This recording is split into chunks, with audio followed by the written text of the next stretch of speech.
And now for something completely different. Hi, my name is Annie Grossman, and I'm a dog trainer. This podcast is brought to you by School for the Dogs, a Manhattan-based facility I own and operate along with some of the city's finest dog trainers. During this podcast, we'll be answering your questions, geeking out on animal behavior, discussing pet trends, and interviewing industry experts. Welcome to School for the Dogs podcast.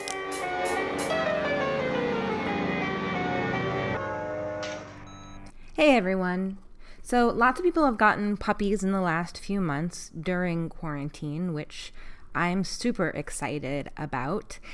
But the truth is, while the crazy world pandemic we're living through might mean that you have more time to spend at home with your puppy, which by and large is a very good thing, it also means that there are some very real challenges that you may be facing that, really might make things harder than they would be for a puppy owner getting a puppy in more normal times. You might not have the support system around you that you used to have. You might not have access to safe places you can go with your puppy outside of your home. You're probably dealing with financial stress. You might be having to move unexpectedly. You might get sick. But, all of this is to say that if you can get through having a puppy during quarantine, it's kind of like I tell my clients, if your puppy can make it here, he can make it anywhere in New York City. Same thing with this. If you can get you and your new puppy through this difficult period in the right ways, you're really going to be setting yourself up for a life together that is going to be enjoyable. I have had people ask me, do you think there's going to be a generation of terrible dogs out there because they didn't get to live normal lives in their COVID-19 era puppyhood? And I say I hope not, because I hope that people who are getting dogs are using this time to get to know their dogs and to figure out what their dog needs and how they can give their dog what the dog needs, even in these strange times where everything is a little harder than it usually is. You're swinging with a weighted bat right now, probably in everything you do. So when things return to some state of normal, if they ever do, everything's going to be all the easier. So if you have a new puppy and if you have some extra time on your hands right now, what a great moment to figure out how to be a good dog owner. And what is a good dog owner? Well, I think a good dog owner is one who is conscious of the fact that we are asking dogs to come live in our worlds. They don't have a whole lot of choice most of the time in picking what home they end up in.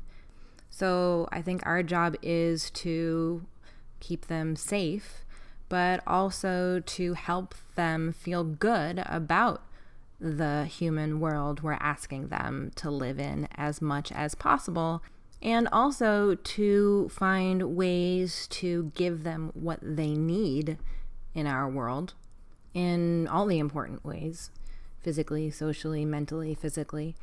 And I also think a good dog owner tries to come up with a lot of opportunities for dogs to have some agency and the ability to make choices. And as the architects of the world they live in, we can come up with ways to manage the environment in such a way that we are going to up the likelihood we're going to get a lot of behaviors that we like, that we can then encourage with positive reinforcement. So how would I say that more succinctly? I guess a good dog owner is one who helps their dog live a happy life in the human world without having to use force or coercion to get them to... this is turning into a very long sentence. Well, you get the gist of what I'm trying to say, I hope. So if you have just become a first-time puppy owner during quarantine, this episode is for you. But this is a pretty big topic, new puppy ownership. So I'm specifically going to talk about socialization, the process of introducing your dog to your life. But again, this is tricky because your life right now is probably not like what your life normally was, and you might not know what your life is going to have to be like. So this is why the bat is weighted here, because you might have to do a little bit of extra work thinking both about how you can get your puppy feeling comfortable in your world now, but also how you can make sure that the blueprint is going to be there if your life drastically changes at some point in the future. Your puppy isn't going to feel like you've asked him to go live on Mars. For example, you live in the city in a walk-up or an elevator building with people coming and going all the time, but you got a puppy while you were staying with family members who live in the suburbs or somewhere really rural. That experience could be really hard for your dog if it first happens after 3 months spent in this very different environment. The truth is, socialization is a lifelong process. Dogs are constantly learning. They're constantly learning to feel good or not good about the world around them. They're constantly trying to figure out if their surroundings are safe and dangerous, but that process is super heightened in the lives of young puppies, particularly in that 8 to 12 week period. That's like the prime socialization window. The way I think about it, it's like that's the period where the filing cabinet of their brains are wide open, just ready to receive information. And as they grow up, that filing cabinet shuts little by little. But again, this doesn't mean that it's going to eventually shut completely and you'll never be able to open it. But the better job that you do on the younger end in helping to acclimate your dog to things you want him to feel good about, the easier it's going to be later on to introduce new things.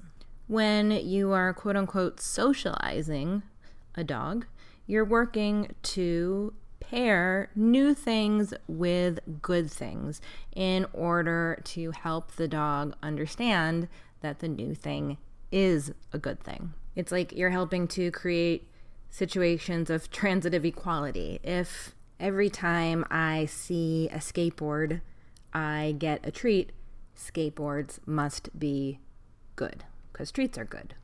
Now, treats are not the only way that you're going to help your dog make these kinds of associations, but as I've said many times on this podcast, you have to remember that your dog is learning all the time.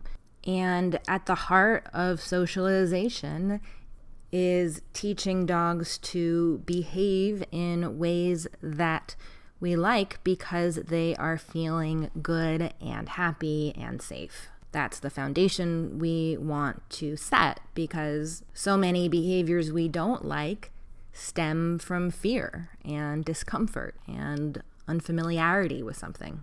So I suggest that you start paying attention to what your dog enjoys and then see how you can pair those experiences, those moments with the new people, sights, sounds, etc. you're wanting your dog to feel good about. And food is going to be a big part of that because it's very predictable when your dog eats. You're the one controlling where your dog eats, what your dog eats, when your dog eats. And your dog probably really likes his food. So I'm going to talk in a second specifically about how to use food, but I just want to point out that, there's also this correlative property, or is it transitive property, or one or the other between, or maybe both. Is that the same thing? It's been too long since I've taken any math classes. There's the fact that you are the person who is delivering to your dog so many of life's good things, food just being one of those things, but access to all the good things. So your mere presence is going to become something that indicates to your dog, oh, you know what? This place, I've never been here, but it's a good place. I'm sure I'm going to be safe here. I like it. Why? Because my human's here, and if she's here, it must be a pretty good place because she's given me a million meals and plays with me with my toys and snuggles with me on the couch and all the other stuff. So when it comes to food, you want to make sure that you're feeding your dog. And again, we're talking about food, which might be your dog's meals. It might be your dog's treats. Your dog does not have like a meal stomach and a treat stomach. In the end, it all ends up in the same place, so you can portion out what your dog is going to eat for the day in the beginning of the day, and that might be some portion of food and some portion of special treats. But the ideal is if you have, in addition to some like special training treats that you can break up into small pieces, if you just have a food that your dog is really into, you're going to be able to use just a regular meal to really get some socialization mileage. That might mean feeding your dog in a room where you don't usually feed your dog because you want your dog to feel good about that room. And this is a great moment, I think, to use a slow food bowl. I will link to more about slow food bowls in the slow food bowls in the show notes. Slow food bowl is one kind of work to eat toy, and obviously I'm always a fan of feeding dogs in work to eat toys for a million reasons. It's a great way, especially in this period of quarantine, to give your dog a chance to exercise their brain, exercise their mouth a little bit, maybe their paws. Give your dog a job, give your dog something appropriate to do that can be done in a small place, that can be done during mealtime. And we are, most of us are not asking our dogs to go hunt and forage their own food these days. We're just giving it to them, which is certainly nice of us, but it can deprive them of the joy of earning a living, the joy of problem solving, tearing things apart, figuring things out. But the reason that I'm saying try a slow food bowl if you're feeding a dog in a new room is because they are, of course, designed to slow down feeding. They have like little like nubs sticking out of them or like maze shapes in them, and they're nice because you can use them with any kind of food and it's not going to get food all over your floor. So if you're feeding in a room where you might not want dog food on the floor, the food will probably remain in the bowl unless your dog is a particularly messy eater. And it's going to extend the amount of time your dog is going to be spending in this new room. And so kind of like putting more money in the piggy bank of this room is a good place to be, because not only do I get my fun toy and my food in this room some of the time, but also we get to hang out there enjoying my food and this toy for a whole long while. Now, I also would encourage you to have a variety of people feeding your dog every day, ideally. That might mean having different people in your household give meals, or knocking on the neighbor's door and seeing if the neighbor would just put a bowl of food on the ground for your dog. That could be enough. I'm not even asking that you invite strange new people into your home. You could meet in the hallway, stand 10 feet apart, have the neighbor put the food down and your dog can go to it. And that is going to help the process of your dog learning, hey, there are lots of different okay people in this world, not just my human. And people come in all different sizes, shapes, colors. People smell different, people sound different, people move differently, and I don't need to be scared of someone with a beard or someone with a hat or someone who smells like cigarettes.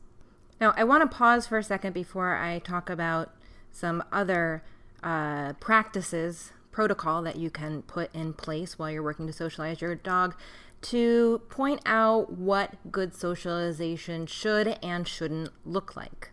One of the things I suggest you use this time to work on is to start being able to read what your dog is saying to you with body language. Dogs don't speak English, but they can be very good communicators, and I want you to develop a keen eye for when your dog might not be comfortable.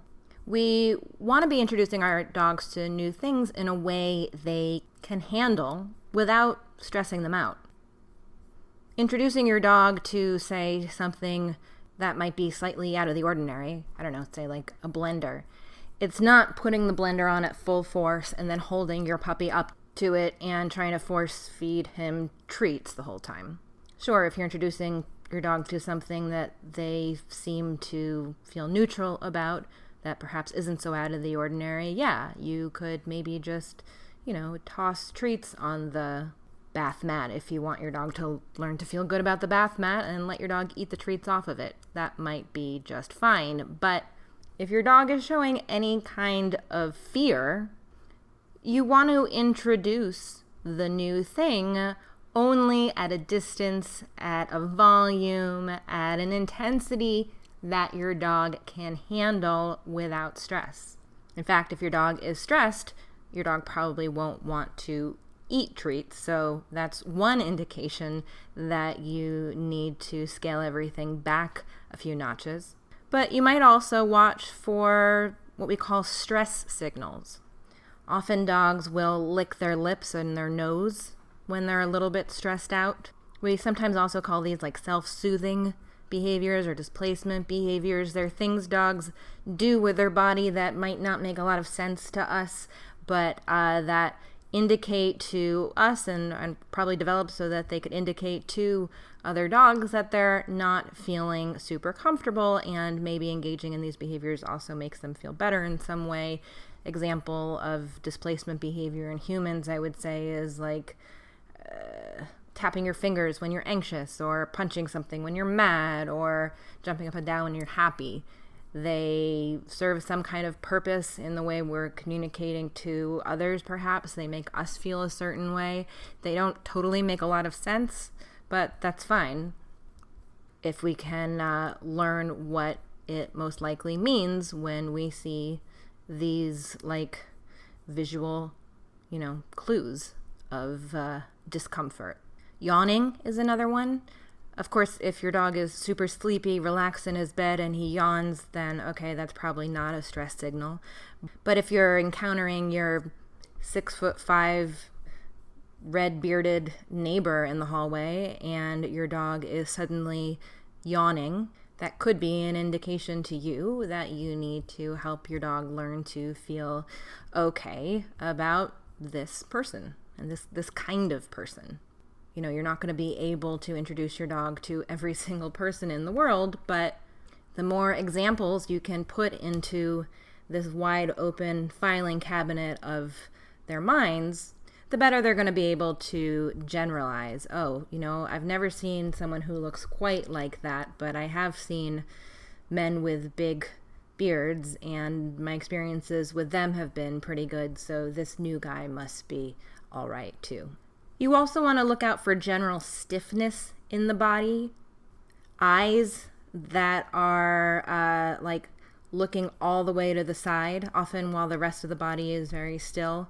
My dog does this when he is trying to avoid something that seems to be making him uncomfortable, often paired with a lip lick. I kind of think of it like he's like If I can just hold very still and keep my eyes as far away from the scary thing as possible, no one will know I'm here. Sometimes dogs will do ear scratches when they're feeling a little anxious and uncomfortable. I always think of that one as like your dog is trying to pretend he's just involved in something else and not even interested in the scary monster.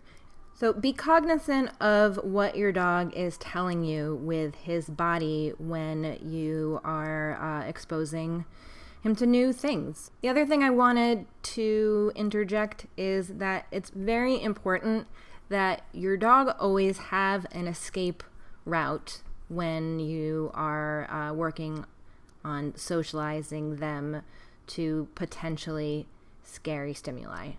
You want your dog to be able to come and go at will. Again, remember, we are really forcing these animals to live in our worlds, but that doesn't mean that we can't give them some choices. And I think the choice of whether or not to approach potentially scary thing is a gift that we should be giving to puppies especially. And what you'll find is that a dog who has the opportunity to approach things at his own pace, on his own schedule, is going to progress faster than dogs who are forced into situations with the hope that they will learn to accept, if not like, whatever the thing is. You know, this latter method can work, but it's not going to produce the kind of learning that I want my dog to experience, and it's not the kind of teacher I want to be. When we use this, like, I'm just going to hold you right up face to face with the blender on full speed until you're fine with it method of training, this is called flooding. And a great example of flooding, actually two great examples of flooding, can be seen in the very first episode of The Dog Whisperer with Cesar Millan. I'll put a link to it in the show notes. The first dog that he works with in the episode is a tiny Chihuahua named Nunu, who doesn't want to be handled by anyone other than his mama. And Caesar puts this tiny dog on his lap, and the dog does some lip licking, ears back, does the whale eye showing the side of his eye, and then tries to attack Caesar, who just forces him to stay in place until he eventually just kind of like gives up on life. You see dogs often giving up on life in episodes of The Dog Whisperer. The second dog that he works with is a large dog named Kane, who's terrified of shiny floors. And basically it's considered a big success in this episode after Cesar Millan repeatedly drags this huge dog across linoleum floors. Eventually the dog willingly goes, but looking like some kind of miserable zombie. And this segment, again, is another great thing to watch if you're trying to work at observing stress signals or these displacement behaviors. We see lots of lip licking with poor Kane and panting, really heavy, like my life is in danger panting. What you do want to be looking for is nice, soft, relaxed body language, wiggly bodies, loose mouths, loose ears, happy eyes. Our wonderful trainer, M. Beaupre, did a webinar recently where he impersonated lots of different dog body language. Is impersonated the right word? I guess. He like pretended to be a dog and showed all these different positions and displacement behaviors, and it's like so silly and so wonderful and so helpful. So if you have not seen M's webinar. I believe it's called Dog Body Language as Demonstrated by a Human. It's pretty great. He also has a stuffed caterpillar that he uses for the demonstration. The caterpillar's name is Douglas, which I think is hilarious. Anyway, I think that webinar might be really helpful to those who are looking to better understand dog body language.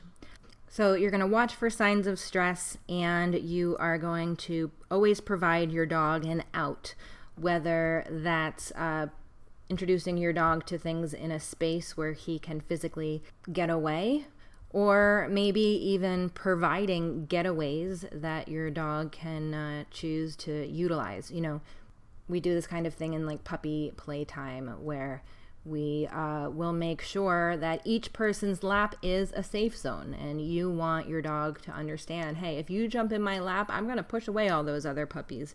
This is a place just for you, and you can sit in my lap and regain your strength and your courage for however long that you want. Now, of course, you might not be able to be bringing your dog to puppy playtimes right now, and a huge part of socialization is that quality, good interactions with other puppies. Puppies really need that. I think a lot of puppy problems are solved simply when puppies get to play with one another. If you think about it, puppies really should be around puppies all the time, right? They're born in litters. And when we take them out of their litters and put them in homes alone with, a couple humans maybe, they are really missing out on something that is a key component to their development in every way. So how are you going to make sure that your puppy can get at least some amount of puppy time every day? I will tell you what I've been suggesting to my clients. First, go back and watch that video that M. Beaupre did, because he does a nice job of showing what play behaviors look like, what happy dogs look like. And I never used to suggest trying to play with your puppy as if you were a puppy. I would never suggest this to clients in the past because it seemed kind of unnecessary. I mean, I'm pretty sure puppies don't think that we are puppies, and if they're getting some good playtime with other puppies, I don't think that they're desperate for us to become puppies for them. But if they're not getting good playtime with other puppies, well, you know what? You might be the best substitute for a puppy. And if you watch any of us do puppy playtime, us trainers lead puppy playtime, I think you will see some of us sort of engage in puppy play like moves. Again, most people don't have one puppy after another like all the time, the way that when you're a puppy playtime instructor, you're meeting new puppies all the time. So it is kind of worth figuring out how to play like a puppy if you're a trainer. What does that look like? Oh, it's like elbows on the ground, flat forearms on the ground, butt up in the air, wiggling, lots of sort of back and forth movement. Your turn, no, my turn, no, your turn. Sometimes some gentle padding, soft padding with your arms, going down really low to the ground. I'll post a video or two in the show notes of mama puppies playing with their baby puppies, and that's sort of a nice thing to look up on YouTube to see what it is when an adult, of course in this case a dog, makes an effort to play with puppies in a way that the puppies are going to appreciate. Playing tug, I think tug with rules is also a nice way to help your puppy get out some of his puppy energy and use his mouth in a way that's, not nipping on your hands and feet. I suggest using a long tug rope or something like a flirt pole, because you want as much room between your hand and your dog's mouth as possible, and play in conjunction with practicing drop it, which is as simple as when your dog has a toy in his mouth, say drop it, drop some treats on the ground. whether or not your dog lets go of the thing at first. And what your dog is going to learn is, you know what, every time she says drop it, she drops things on the ground. So I better have my mouth open and ready when I hear those words. You know, if you have a large TV, I think it can't hurt to see how your dog does if you put on Animal Planet, if you put on Too Cute, the show for which I wrote many of the quiz questions. That's a show that shows puppies and kittens for an hour. And notice how your puppy reacts to that. If your puppy seems disturbed, and there are times when I have seen dogs who seem overly agitated, uncomfortable, upset, concerned, anxious about animals on TV, it is definitely a thing.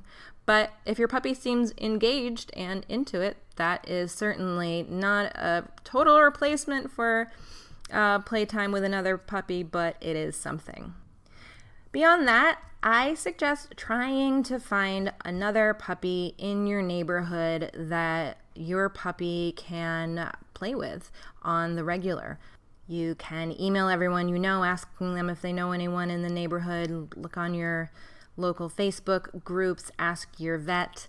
At School for the Dogs, we have been trying to play matchmaker with our members and friends in our private Facebook group by making like a members and friends database that people can update if they are looking for social opportunities for their puppies. And actually, right now we're giving access to the closed Facebook group if you purchase any of our new online courses, which are at schoolforthedogs.com/courses.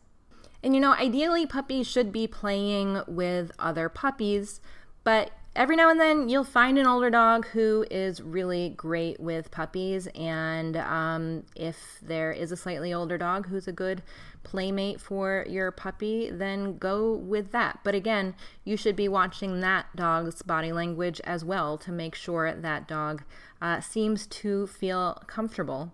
And like I was saying, with any play situation, you want your dog to be able to get away, and the other dog too. For that reason, even though it's really tempting to let your puppy interact with dogs on the street while on leash, I would definitely discourage you from doing that because, first of all, a lot of adult dogs don't like puppies, and I always think that people don't even realize that about their adult dogs. Everybody thinks their adult dog is going to like puppies because humans like puppies, and it's hard for us to understand why some dogs might not like them. But not every dog likes puppies, and you need to respect that, and your dog does not need to learn the tough lesson of being grabbed by the neck by a dog who has no tolerance for a tiny yappy pup.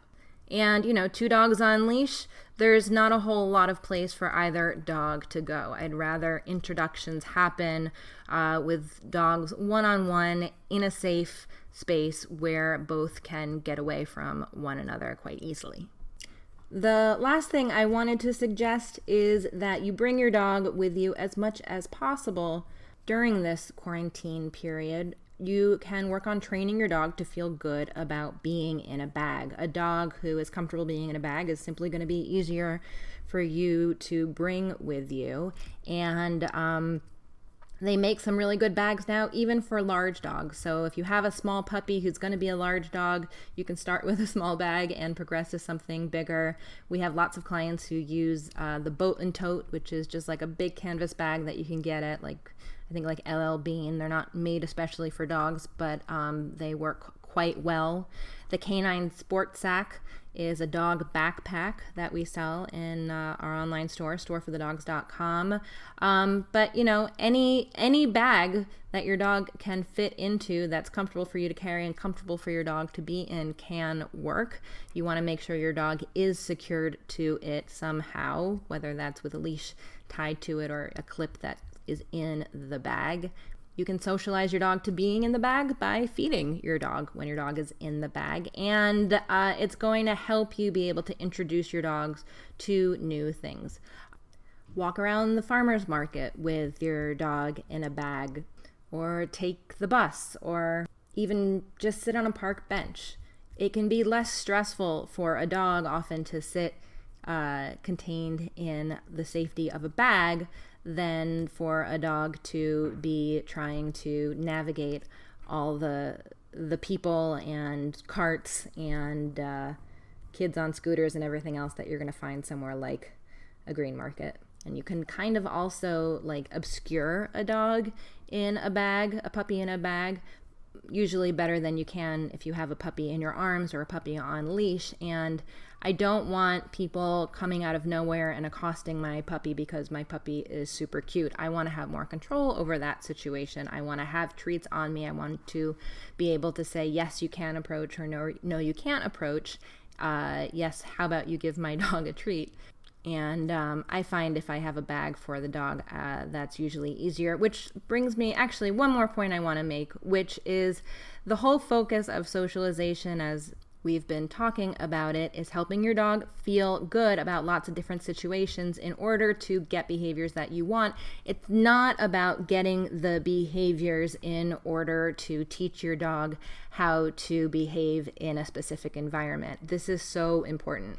You know, I think it's like humans have sit disease. We constantly want our dogs to be sitting. And how often have I seen a puppy who is out for maybe their very first or second walk?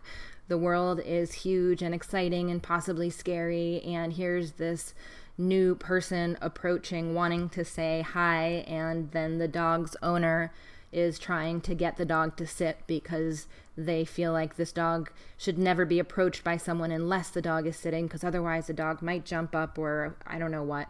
And it's asking too much too quickly. You want to first focus on the way the dog is feeling, get your dog feeling really good about someone approaching, and then, you know what, then you can work on having a beautiful sit while someone approaches. But otherwise what you can get is a dog who associates someone approaching with the stress of, oh my God, this human suddenly wants me to be doing this behavior that I haven't practiced in this environment and I hardly even know inside yet, and all I really want to do is sniff this person, but I'm getting yanked around now by my collar because he wants me to do something, but I don't know what it is. You know, I give the example of, like, imagine I had a cousin coming to visit New York City from rural Nebraska, and I really wanted her to like New York City. I would probably take her to a show and buy her a nice dinner. I wouldn't bring her to the middle of Times Square and ask her to do my taxes. So I like to call it criteria 0 to start out with. You're always starting out by basically rewarding for nothing, and then you're going to be able to build on that. But you're first creating the good feelings, and then you're going to, by using rewards, and then by basically like positively reinforcing just the dog existing, and then you can slowly raise your criteria. When I see this happen on the street where someone's trying to get poor Bella to sit and Bella's stressed out, I always want to approach and just be like, Bella, be cute. Good job. Because that's really what you should be thinking about rewarding when you are focusing on socialization. And if you have a puppy, I think that certainly should be your focus. Lots more to be said on this topic. Perhaps I will do a part 2 next week. We'll see. I will put in the show notes the webinar I did recently on puppy socialization during quarantine, which has some overlap of information here, but also some other tips and tricks. So do make sure to check that out. And also, for a limited time, you can get a free copy of my guide to the dog training triad, which I think is such an important thing to think about when you're starting out training a puppy. It's about 28 pages long, and I would love to share that with you, or if you know a puppy owner who might get something out of it, you can find it at schoolforthedogs.com/triad. If you have any specific puppy questions you would like me to address, feel free to reach out, Annie at schoolforthedogs.com.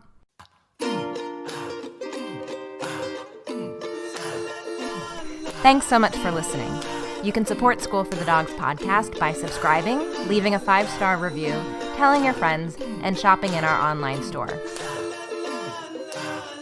Learn more about School for the Dogs and sign up for lots of free training resources on our website, schoolforthedogs.com.